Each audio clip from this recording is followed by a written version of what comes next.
Hey, everybody. Hi, everyone. Come on in, come on in, come on in. Let me adjust this a little bit. Now you're away. Hi, everyone. Oof.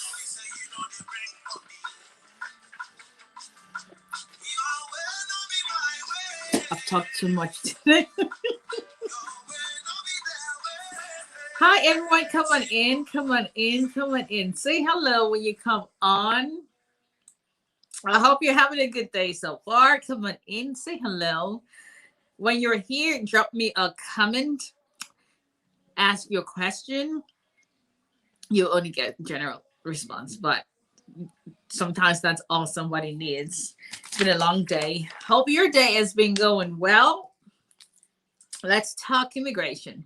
Come on in, come on in, come on in, come on in. Let's talk immigration. Let's talk immigration. I'm gonna wait a little. I'm gonna talk about something that comes up very often in people that I talk to, and a lot of people face. So let me bring that up. And once you come on, say hello.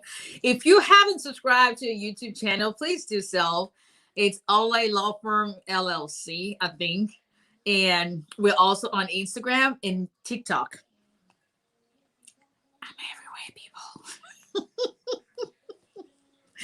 Please subscribe to our YouTube channel, TikTok, Instagram, Online Immigration on Instagram. And please share this video.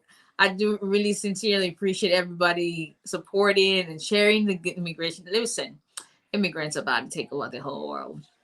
One approval notice at a time. So once you come on, please say hello. Let me know you're here. This is Attorney Abisola Ole Samuel. I am an immigration lawyer based in Alabama, but I can represent immigration clients in all 50 states. If you've got an immigration case, my firm handles that case. We can and do represent immigration clients, regardless of the state you live in. So I want to talk this afternoon real quick before I get out of here myself about filing an I-130 while in removal proceedings. Let me see if I can put it up here. Okay, I-130 in removal proceedings. Can you file an I-130 while you are in removal proceedings? I-130 while you are in removal proceedings. So let's get right into it. I-130 is the petition that is filed by your U.S. Citizen spouse or U.S. citizen or legal permanent resident spouse, and or parent. But in this case, I'm talking about spouses. So first of all, how do you end up in removal proceedings? Removal proceedings is basically where Department of Homeland Security, one of the sub departments, decides, or the U.S. government generally decides that you do not have any legal right to remain in the United States, but because of due process right, you just cannot be. Well, some people have been deported without due process, but that's a story for another day. But due process, constitutionally, you have to be placed in removal proceedings so that the government brings their own allegations against you, stating why you should be removed, and you are given a due process right to state your defense to that removal. And some very, very common things that can put you in removal proceedings will be if you have an asylum that was denied, affirmative asylum that was denied. They don't usually say denied. They say they're referring you to immigration court. So your affirmative asylum wasn't granted, and now you're being referred to immigration court.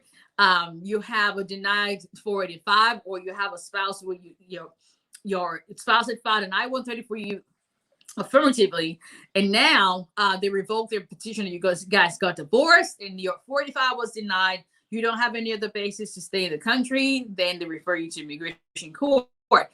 What the document, or the charging document to refer you to immigration court, is called a notice to appear, an NTA. So in a lot of people hear people say NTA. That's basically a notice to appear before the immigration judge and immigration court.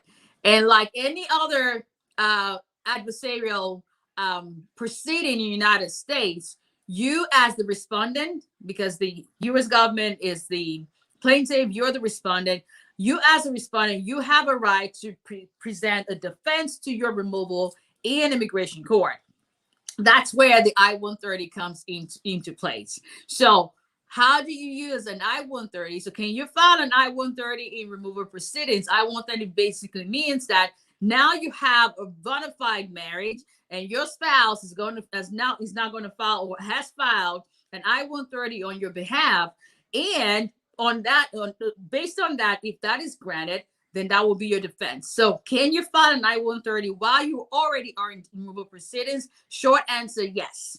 Keeping in mind that you bear the burden of proving that that I-130 is filed based on a good faith marriage, not because you want to get immigration benefits, but based on a good faith marriage. Good faith meaning it's a real legitimate marriage, not just to get immigration benefit.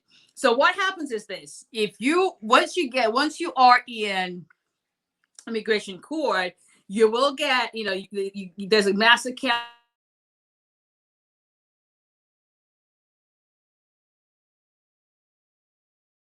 with, and sorry, there was someone trying to come in.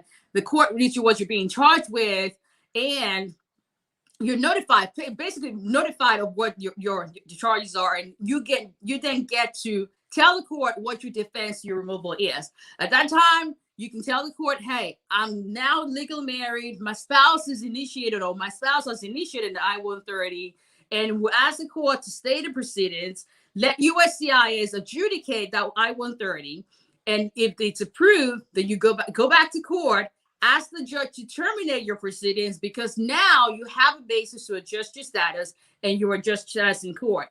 So once you have your master calendar hearing, you go back, the court stays the proceedings, allows the I-130 to go through. Once that's approved, and most of the time, especially because you're now placed in removal proceeding, most of the time USCIS will call you and your spouse for interview. Once you're interviewed, they approve your I-130. Then you go back to court and file a motion with the court, asking the court to terminate the removal proceedings, because now you have an I-130 approved petition that's been approved. You have no other inadmissibility grounds, and then you're going to ask the court to adjust your status to that of a permanent resident while in court. Once you're in removal proceedings, USCIS, you can no longer adjust your status with USCIS. USCIS loses jurisdiction over application to register permanent residency. They can still process the I-130, but once that's approved, you would have to adjust your status before the immigration judge. So, can you file an I-130 while you're in removal proceedings? Yes. Keeping in mind, you and your spouse have the burden to prove that your marriage is real. Once it's approved, that will be your defense, because a good faith marriage is defense in removal proceedings. That'll be your defense. So go back to court, ask the court to terminate your proceedings, and allow you to adjust your status to that of a permanent resident. I hope that information helps somebody. I know it does, because I always say, if someone has a question on that issue, they're not the only one. Somebody else out there has a question on the same issue. So if you need help with your immigration cases, contact my office number and email scrolling across the screen. Let us help you with your immigration cases. And what I do, so I-130 adjustment status, employment-based petition, H-1B visa petitions, what else? Vowel petitions, citizenship, removal of conditions, and asylum. So any of those, give us a call. Let us help you. This is Attorney Episella Ole Samuel, immigration lawyer. I'm based in Alabama. I represent immigration clients regardless of the state you live in. So thanks to all those who jumped on. I appreciate that. And please share. Invite your friends and family to like our page. I would really appreciate that. And until next time, not Instagram, Facebook, and YouTube. I think. Until next time, Facebook and YouTube family. Bye-bye.